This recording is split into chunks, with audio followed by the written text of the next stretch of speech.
పాడి రైతులకు మేలు చేసే విజయ మెగా డైరీపై కాంగ్రెస్ ప్రభుత్వం సవతి తల్లి ప్రేమను చూపుతోంది. ప్రైవేటు పరం చేసేందుకు తెర వెనుక ప్రయత్నాలు చేస్తోంది. పొరుగు రాష్ట్రం పెద్దల కోసం తెర వెనుక పావులు కదుపుతోంది. 8 లక్షల లీటర్ల పాల ప్రాసెసింగ్ యూనిట్ను నిర్వీర్యం చేసే దిశగా తీసుకెళ్తోంది. మెగా డైరీ నిర్వహణను గాలికొదిలేసిన రేవంత్ సర్కారు కనీసం సమీక్ష చేయకపోవడంపై విమర్శలు వ్యక్తమవుతున్నాయి.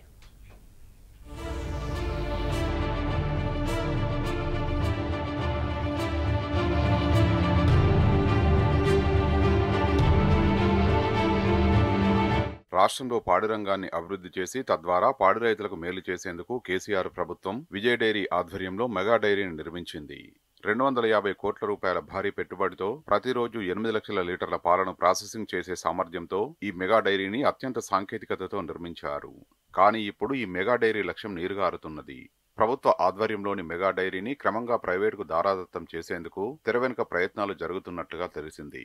పొరుగు రాష్ట్రం పెద్దల కంపెనీకి కట్టబెట్టేందుకు ప్రభుత్వ పెద్దలు ప్రయత్నాలు చేస్తున్నట్లుగా తెలుస్తోంది. ఇందులో భాగంగానే ఓ ప్రణాళిక ప్రకారం విజయ డైరీని నిర్వీర్యం చేసే పనిలో పడినట్టుగా విమర్శలు వినిపిస్తున్నాయి.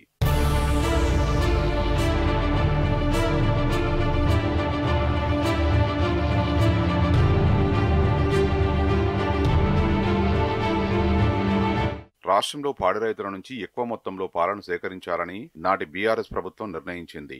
పాల సేకరణ జరిగితే శుద్ధి చేసేందుకు ఇబ్బంది రావద్దనే ఉద్దేశంతో మెగా డైరీ నిర్మాణానికి చర్యలు చేపట్టింది. ఇందులో భాగంగానే రంగారెడ్డి జిల్లా రావిడ్యాలలో 40 ఎకరాల భారీ విస్తీర్ణంలో 250 కోట్ల రూపాయల భారీ పెట్టుబడితో మెగా డైరీని నిర్మించింది.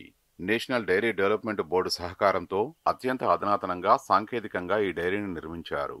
ప్రతిరోజు 8 లక్షల లీటర్ల పాలను శుద్ధి చేయడంతో పాటు 5,000 లీటర్ల ఐస్ క్రీం తయారీ, 1,00,000 టెట్రా పాల ప్యాకెట్ల తయారీకి ప్రణాళికలు రూపొందించారు.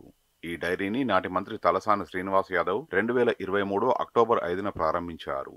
కేసీఆర్ ప్రభుత్వం ఎంతో ప్రతిష్టాత్మకంగా విజయ మెగా డైరీని నిర్మిస్తే కాంగ్రెస్ ప్రభుత్వం మాత్రం నిర్లక్ష్యం చేస్తుందనే విమర్శలు వ్యక్తమవుతున్నాయి.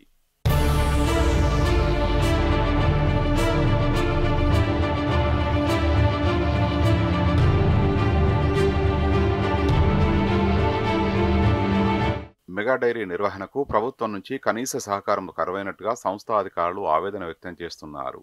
ఏడాది కిందట ప్రారంభించిన మెగా డైరీలో ఇప్పటికీ పూర్తి స్థాయిలో పాలశుద్ధి ప్రారంభం కాకపోవడం గమనార్హం.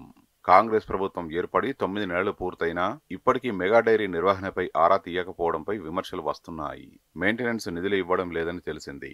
అత్యంత సాంకేతికతతో నిర్మించిన విజయ మెగా డైరీపై పొరుగు రాష్ట్రం పెద్దల కన్ను పడినట్లుగా తెలిసింది. రాజు తలుచుకుంటే దెబ్బలకు కొదువ అన్నట్లుగా మెగా డైరీని సదరు పెద్దలకు రాసిచ్చేందుకు ప్రయత్నాలను మొదలుపెట్టారు. కుక్కను చంపే ముందు పిచ్చిదని ముద్ర వేస్తే దాన్ని చంపడం తేలికనే నానుడిని మెగా డైరీకి వర్తింపజేస్తున్నట్లుగా తెలిసింది.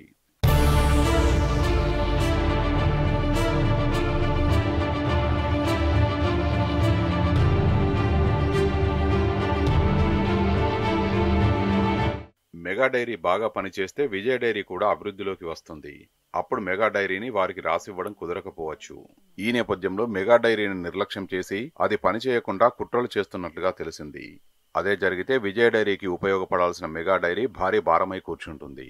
దీన్ని సాకుగా చూపి నష్టాల్లో ఉందనే సాకుతో తమ వారికి కట్టబెట్టేలా పావులు కదుపుతున్నట్లుగా జోరుగా చర్చ జరుగుతున్నది.